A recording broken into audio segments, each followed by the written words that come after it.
What's the meaning of canoe?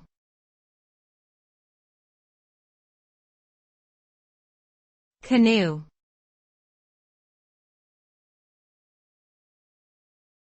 Canoe.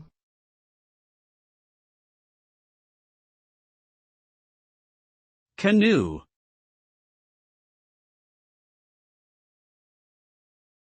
Canoe.